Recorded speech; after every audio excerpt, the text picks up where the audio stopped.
Assalamualaikum warahmatullahi wabarakatuh.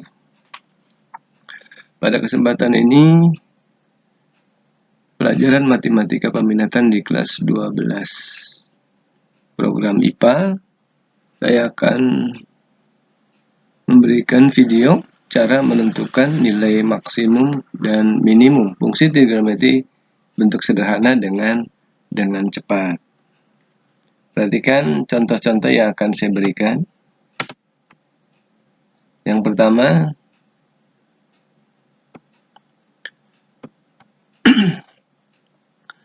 sebagai contoh adalah tentukan nilai maksimum dan minimum fungsi trigonometri. Berbentuk secara umum adalah Y sama dengan A sin BX ditambah C ditambah D, dan untuk yang cos juga sama, Y sama dengan A cos BX ditambah C ditambah dengan D. Contohnya sebagai berikut. Di sini ada 1, 2, 3, 4, 5, 6, ada 7 contoh yang akan kita bahas bagaimana cara menentukan nilai maksimum dan minimumnya. Pada penjelasan-penjelasan sebelumnya, bahwasanya nilai maksimum dan minimum fungsi sinus dan kosinus itu ditentukan oleh perubahan nilai A dan nilai D. Ya, saya ulang lagi, maksimum dan minimum fungsi Y sebagai fungsi sinus dan fungsi kosinus itu dipengaruhi oleh nilai A dan nilai D. A itu adalah amplitudo, sementara D ini adalah menunjukkan pergerakan kurva ke atas dan ke bawah. Baik, untuk nomor soal 1.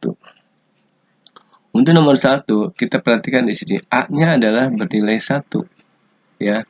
Di sini ada nilai A, karena tidak terus ini nilainya artinya 1. 1 itu menunjukkan dia adalah maksimum dan minimumnya. Untuk maksimum itu 1, untuk minimumnya adalah min 1. Nah, di sini D-nya tidak ada ya, D-nya 0. Kemudian untuk yang nomor 2.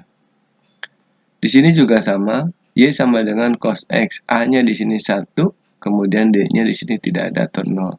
Sehingga maksimumnya adalah 1 dan minimumnya adalah min 1. Untuk soal C, kita perhatikan di sini A-nya sudah berubah, yaitu nilainya 2. 2 sin X. A-nya 2, kemudian D-nya tetap 0. Sehingga maksimumnya di sini adalah 2 dan minimumnya adalah min 2. Jadi dengan seperti ini, dengan mudah kita bisa menentukan nilai maksimum dan minimum secara cepat. Kemudian jika ada D-nya seperti apa? Kalau D-nya tidak 0, perhatikan di sini contoh D. D yaitu Y sama dengan 2 sin X ditambah 1. Nah, 1 ini posisinya adalah sebagai D. Ya. Maksimumnya itu adalah, kita perhatikan juga di sini nilai A-nya. A-nya di sini adalah 2, berarti nanti positif dan negatif 2. Jadi untuk nilai maksimum itu adalah 2 ditambah 1, karena D-nya di sini 1, sama dengan 3, dan minimumnya adalah min 2 ditambah 1 atau min 1. Begitu juga untuk soal yang E, yaitu Y sama dengan min 2 cos X ditambah 3. A-nya di sini adalah min 2. Ya. Min di sini itu tidak mempengaruhi nilai A-nya. Tetap A-nya di sini kita anggap sebagai plus minus daripada 2. Dan di sini adalah D-nya adalah nilainya 3. Sehingga plus minus 2 kalau ditambah 3, maka akan kita dapatkan nilai maksimumnya adalah 2 ditambah 3 yaitu 5, dan minimumnya adalah min 2 ditambah 3 sama dengan 1. Kemudian bagaimana kalau soalnya berbentuk kuadrat? Sudah dijelaskan bahwasannya fungsi kuadrat itu tidak ada yang bernilai 0 atau tidak ada yang bernilai negatif karena dia dikuadratkan, sehingga di sini A-nya 1. Karena 1 harusnya seperti contoh di atas bahwa maksimum minimumnya dipengaruhi oleh plus minus 1. Tetapi karena di sini dikuadratkan, maka yang minusnya itu tidak lagi menjadi minus 1, tapi dia menjadi tetap 1.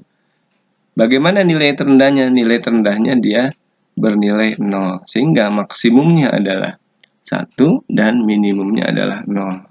Begitu juga dengan dibentuk yang Y sama dengan cos kuadrat X ditambah 1. Di sini awalnya adalah plus minusnya 1 karena dia dikuadratkan menjadi maksimumnya 1 dan minimumnya 0. Karena ditambah 1, maka maksimumnya menjadi 2 dan minimumnya bernilai 1. Baik, demikian penjelasan singkat bagaimana cara menentukan nilai maksimum dan minimum fungsi trigonometri bentuk-bentuk seperti ini. Terima kasih sudah mendengarkan penjelasan saya. Assalamualaikum warahmatullahi wabarakatuh.